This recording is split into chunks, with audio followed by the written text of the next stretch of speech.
I need new music. This is the JJO Discover New Music Podcast. Well, welcome once again to another episode of Discover New Music. Very excited about our guest this week. Joining me from Canada. A little bit of smoke, a whole lot of whiskey, a little down home, a little bit tipsy. Are you, by the way, Cory, do you still reside in Canada, or are you kind of a man of the world now at this point? Man of the world when I'm on tour, but I still reside here in Canada, about 20-some miles where I grew up in North Bay, Ontario. Oh, very nice. God's country up there. I love Canada. Beautiful spot. And we love the Canadians down here. Don't let the current political stance fool you. We're big fans of the Canadians.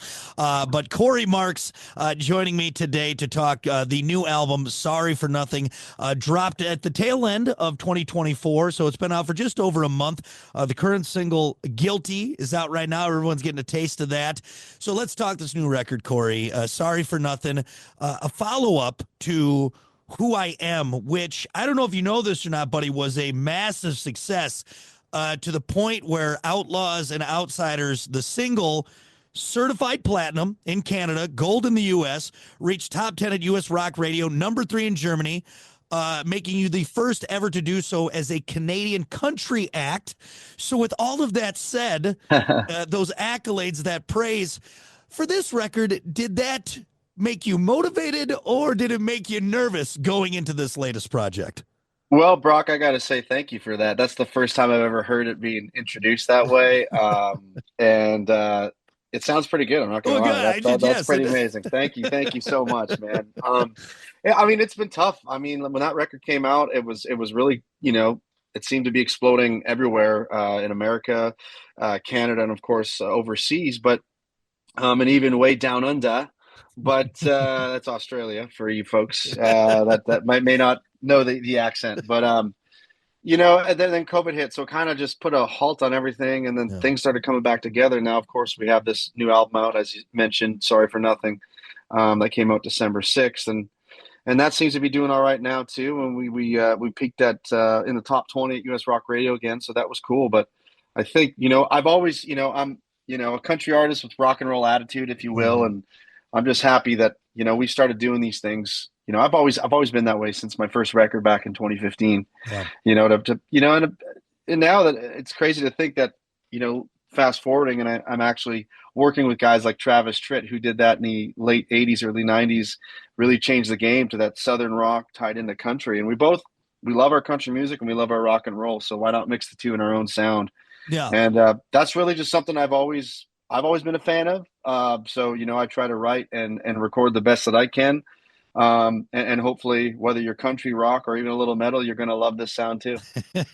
It's pretty crazy. And I think it's great because other than a few small sects of the music world and when people that get real genre specific, we've seen such this beautiful crossover that's really it's I mean, you could go all the way back to like Eddie Rabbitt and, like you said, Travis Tritt and some of those guys in the 70s and into the 80s, that kind of that rock and roll attitude. Garth Brooks was real big in it, Chris Ledoux, all those guys that brought in that rock and roll attitude to that country music. And then we kind of lost it a bit, but lately, I think you can attest to this, we've seen that merge of it. Why do you think it works so well together, especially in this day and age? Well, I even talking to Travis, I think, we like to feel like we kind of brought it back with Outlaws and Outsiders in 2019. And since then, you're seeing guys like Hardy and Jelly Roll on the rock charts now, and other artists, trying to cross over. And I think that, for me, I've always liked to mix the storytelling and purity of country music with the rock and roll energy, and when Outlaws came out, and especially the record later on in 2020, I don't think anyone was really doing that just yet. And I still don't think, even with this new record out, I haven't heard a record yet that can really, go from Merle Haggard, Vince Gill type country to Lamb of God breakdowns and, having a massive trio like Solly Erna of Godsmack with Travis Tritt, myself, and Mick Mars on one track. So I'm really excited about that. And I plan on keeping it that way. I mean, like I said, I think, it all mixes like country and rock. It's kind of that same, kind of come from the same place a little bit. And, well, I think for me anyways, it's just been a lot of fun. So I like to have fun. A lot of fun and also very successful. So I Thank think you. you found that sweet spot, and it's fun to see that, especially someone like me. I grew up listening to country music, but also remember getting that first AC/DC, and I'd go back and forth, I Diamond Rio to Def Leppard and was everything. just You gonna know what say, I you mean? can't leave Def Leppard out, Of man. course not, So, well, it's working obviously, and we're seeing that with the latest album, the Oh, follow up thank again. you. Sorry for nothing, and you did mention. Well, one thing I want to touch on. I love the way you put that. You said that the story writing aspect of country music with kind of that attitude of rock is such a cool, unique sound and way to get that message, that story across. And I think it's really great. But I want Thank to you. talk now because this was in my notes. You mentioned a few big names in there, and that's not even all of them because your current single, Guilty, features DL from Bad Wolves. You also have previous tracks, and you mentioned Mick Mars, Travis Tritt, Sully Erna, Ivan Moody, Jason Hook. So do you just have like this Rolodex of amazing talent that you're like, who do I have here today? How did you get such a talented lineup on this record and previous records building off of your last one? Well, if we're gonna say that, mention names, you can't forget the rock and roll queen, my favorite, Lizzie Hale, and of course Lizzie Tyler Hale's Conley. on there. Yeah, Tyler, and Uh, your Canadian brother Tyler yeah, Connolly on that's there as right. well. Yeah, yeah. I mean, I think most importantly, and one thing I'm grateful for is, first of all, you made my morning with all these wonderful comments. So Brock, thank you. It's having one of those mornings, man. I know it's not Monday, but it's cold and it's with snow, and you're planning tours, and you're like, shit, man, like this is getting to be a lot, and Well, I'm glad I could this bring is a little good. Thank you. sunshine to you, buddy. You I'm glad. did, dude. Thank you. Thank you. I think most importantly, with all these, what I've learned over the years from who I am and this most recent album and features, there's just a genuine connection through the music. I think most importantly, and for one reason or another, everything I guess happens for a reason, if you will. Not to sound too cliche, but looking back, it's like every artist that's on these records, they all kind of started their own thing and went their own way and became, um, excuse me, who they are now. And I think maybe they hear that with my music, where it's you can't really pigeonhole it, you can't keep it in a box, but I mean, I like to think they think it's awesome too, so they want to be part of it, and I'm just really grateful for them loving it, and obviously now over the years becoming such good friends, and we've been on the road together, like with Hailstorm a few times, and I just got off a U.S. tour with Theory of a Dead Man. I mean, I get a Christmas card from the Tritt Clan every Christmas, which is really cool. And Mick and I still keep in touch, and it's just been really a wonderful experience and friendship amongst Yeah. everybody involved. And I am really thankful. I'll never forget the text when I heard Sully was going to be on the song or was interested, and nothing was confirmed yet. And about a week later, I get a text from maybe Sully Erna of just this really beautiful, thanks for letting me be on this track. It's going to be a big one for you. I love the song. In fact, I might even love it more than you do. So thanks a lot. And I was like, shit, this is That's really Sully Erna. that's high praise. See, me, it would have been a spam text, and I would have lost half of my money. So I'm glad it Yeah. worked out for you. And Don't click the link, Brock. yeah, Do not click the link, but man. he says he wants to be friends. I got to do it. Yeah. Well, it's super cool to see that, and I just think it's such a fun dynamic to bring in. Obviously, people want to listen to you, but all these names that you love, and like you said, getting to share and get these great influences and these peers with you in making a record. And if anybody is looking for that, I tell you what, Sorry for Nothing is loaded with it, and not to mention Cory's previous works. It's really, really great stuff. Thank you, man. For this new record, do you got maybe a favorite track? And if that's a hard question, maybe a track that really speaks to you compared to the other ones? Honestly, and I say this in every interview, I think every song holds it because it took so long for me to get this record out. And these 13 tracks that are on Sorry for Nothing, it's 13 that I picked myself out of probably 80 to 100 songs that I've written, since the pandemic that, are that I love and that I think are special and I wanted to get out. So I think they all have their special place for me, especially when you break it down to the, country tracks, to the Mm-hmm. rock anthem tracks, to the perfect country rock mix.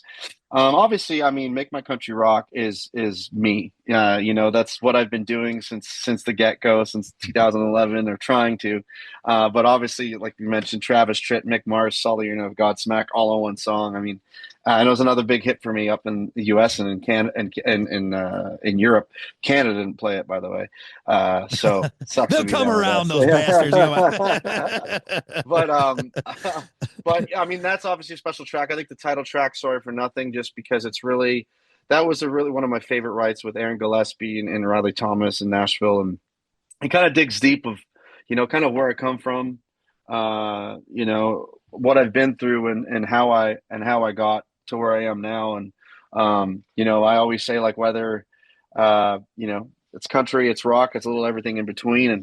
And if you're not a fan of it, or if you don't like it, well, guess what? Either way, I'm sorry for nothing. And it is what it is. But there's another song on there that I've posted a teaser of. It's called "Tough to Be Strong." And I mean, I can go on about all the songs, but "Tough to Be Strong," I think it really, if you listen to that song and dig deep into the lyrics, it's something I wrote personally with a good close friend of mine and family. And I know that everyone struggles with it, whether it's mental health or addiction, one way or another. And whether it's you going through it or somebody close or someone, one of your loved ones going through it, it's always hard to be the person on the outside kind of watching it happen and not feeling like you're able to do anything. So I think those would be my top three, just because, you got "Make My Country Rock." It's all me. It's what I love to do. And obviously another big hit for me with the awesome features, "Sorry for Nothing" being the title track and really kind of my, invitation of my life and my story. Yeah. And then, of course, "Tough to Be Strong" is just something I think everybody can relate to. And it's right down the middle. It's country, It's pop, it's rock. It's kind of like an 80s rock ballad, if you will. A little Bon Jovi, little Bryan Adams. And then 10 other tracks on there that people can be delighted to hear as well. Well, it's super exciting to have stuff out for you. Your third album. I guess I'll end with this before we get to have even more fun. We'll get to rapid fire and some Canadian slang as well. With this album, and you think back to all those years ago when your friends convinced you to sing in a bar, like, come on, man, you're talented. Get up there, go grab a guitar. And now here you are with, a massively successful second album. Now at the heels of another successful 13-track record. Do you feel like a rock star at this point, a country rock star, or do you feel like, all right, at some point someone's going to realize that you started singing in a bar and I'm fooling everybody? Is there an imposter syndrome, or do you feel like, hey, I got it here, this is for me? Well, I didn't this morning, but now again after this interview and looking back on this record and the tours and the features and having this wonderful conversation with you, Brock, it's yeah, I mean, you're making me feel like a real country rock star, and that's where I aim to be and aim to stay. So it's a lot of fun, and there's nothing better than coming out with a new record and then being able to go play it live and literally seeing people, whether they're singing along to it or they don't know who the hell I am, going like, yeah, I like it. I dig it. I love it. I often get the meet and greets like, hey man, I hate country music, but I love your shit. It's like, hey, great. That's what it's all about, man. Yeah, you get that guy who's gonna go get his beer while he was waiting for the man. And you're like, oh, I think I'm gonna stick around and listen to this guy. I like it. Yeah, man. Yeah, dude. And it's been a lot of fun, and really, sometimes you just feel like, you're bringing people over to the dark side or something, because it's like, I hate country, but I like your stuff, or the other way around, man. I'm not a really big heavy rock guy, but I love, this stuff's great. So, and I've introduced a lot of country folks to bands like Five Finger Death Punch and stuff like that, where, it might be a little too aggressive, but I'm like, trust me, man, when you see them live, dude, it's like, it's something else, man. You get it. So it's fun. I love it. Well, I'm super excited for you, man, and congrats on all the success. Of course, Sorry for Nothing, Cory Marks. It's out now. Go get it. You're going to hear it everywhere, and I'm sure plenty more big things from this fellow Canadian, our northern brother up north. Speaking of that, now that we got the important stuff out of the way, let's have a little fun.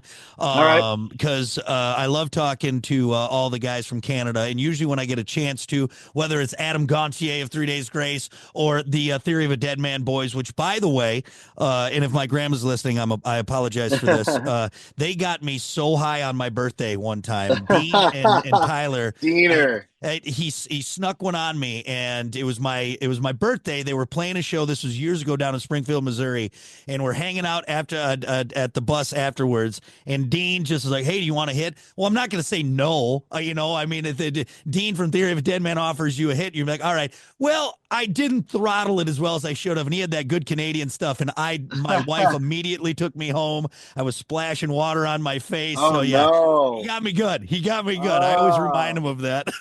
Yeah, those boys and the bus hangs and Yeah. late night smoke, it'll get you, but it's a lot of fun. Oh my God. All right. Well, hey, so Canada, let's just do some Canadian slang.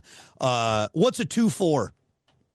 A 2-4 is a case of beer, 24 cold beer. I love it. Speaking of beer, what's Molson Muscle?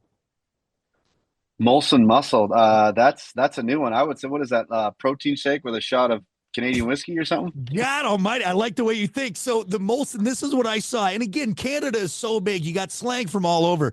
But Molson Muscle, Canadian terms, is a beer belly, a pot belly. Oh, you got the Molson. I working on that Molson Muscle. I like it. A loony and a toonie. That's a pretty easy one for you. Loony is $1. A toonie is $2. How about a dart? A dart's a sagret. I think more people because of the show. Trailer Park Boys? Kilkenny or Letterkenny. Letterkenny. That's, I think, opened a lot of people up to some Canadian clang, but darts, I remember that stuck out. What's a bunny hug, Corey?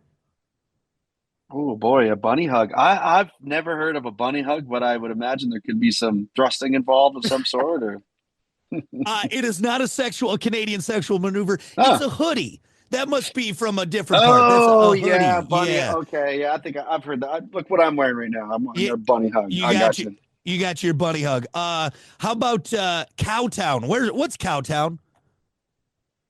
Cowtown is just a small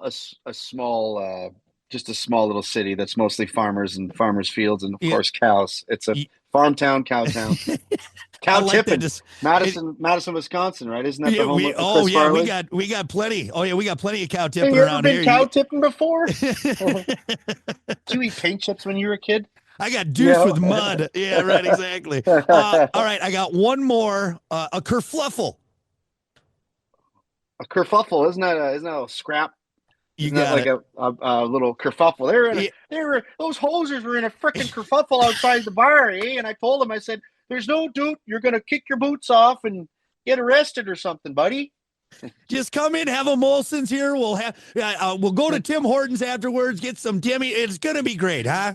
Or you get old bubs. You watch Trailer Park Boys? It's been I do. It's been a while since I've revisited it. So you gotta get the underbite. You gotta get the fucking underbite going, Brock. I'm telling you, they're having a kerfuffle outside. Ricky's losing it. Julian's fucking wasted. Buddy. Oh my! Holy fuck, boys!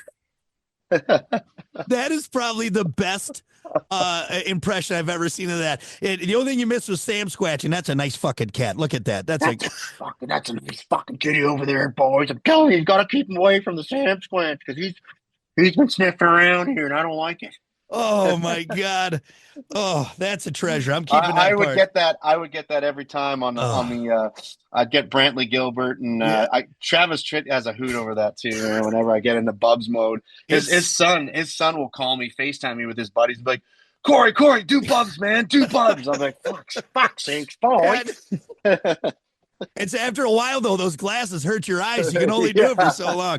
All right, good. Well, thank you for sharing some Canadian slang. Let's do rapid fire now. All right, and we'll start off with the Canadian one. Gordie Howe or Wayne Gretzky? Ooh, well, Gordie Howe was a little bit of was more rough around the edges, and that's how I used to play. But yeah, you got to go with the great one, Wayne Gretzky. Got to go with the great one. Yeah, and that's right. You played college hockey, didn't you? I played junior, major, junior, and a bit of college. Yeah. And your brother played pro, didn't he? He was an NHL draft pick to Columbus Blue Jackets in 2007. He played 5 or 6 years in the AHL, and then he spent about the same in the East Coast League, and then hopped over to Europe for 3-4 years in Germany, and now he was the assistant coach for 3 years for the Seattle Thunderbirds and WHL, and after 21 years, he's finally back home the assistant coach for the OHL's North Bay Battalions. So it's pretty cool awesome to see him behind the bench. I couldn't imagine the fights you two had. Two hockey boys up in Canada. Your mom must have just been pulling her hair out. Oh my God. Man, we used to play like mini sticks and have legit scraps, and it was so much fun. And sometimes when we sleep in the same bed, we used to play this. I forget what the hell the game was called, but we literally would put pillows in front of our faces and face each other and be like, "Ready, go, fuck it," and then just start going, man. And you hear mom, "Guys, knock her off, go to bed." You're going to the penalty box. I swear to God. Yeah. All right. A New England clam chowder or creamy tomato bisque? I'm gonna go New England clam chowder. A good answer. Hard to beat. Fresh. Hard to beat. Disco or techno? Ooh, I'm gonna go disco because you could see some really good bands play some disco, and it was a good era. Did Canada have any big disco acts? I don't know. Did you guys? I'd have to look that up. That's a good question. Disco. I mean, I'm sure there were some. I know my dad would know the answer to this for sure. Real big on the disco scene in 70s Canada. I love it. Would you rather see Bigfoot or the Loch Ness? I'd say Bigfoot. Bigfoot. Because he reminds me a little bit of the Sam Squatch. The Sam Squatch. That's right. Sam Squatch. That's right. In Canada, that's got to be, I mean, that's a common thing around there. I know up there we get it, but you guys probably have quite a bit of Bigfootedness around there. Well, there's Bigfoot, and the Loch Ness Monster too is a big one, especially in the big lakes. It's like, oh, he's down there. He's down there making his way around. I was always, as much as I loved swimming and tubing and stuff like that. Yeah. Man, even in lakes where there's nothing that's going to get you, man, I still have a bit of a phobia. Dark water. That dark water, dude. Yeah. When you see the drop off and it just goes dark, it's like, fuck that. I'm going to the shore with the geese. Last one. Would you rather take a Chuck Norris roundhouse kick at 100% power or a Mike Tyson punch at 50% power?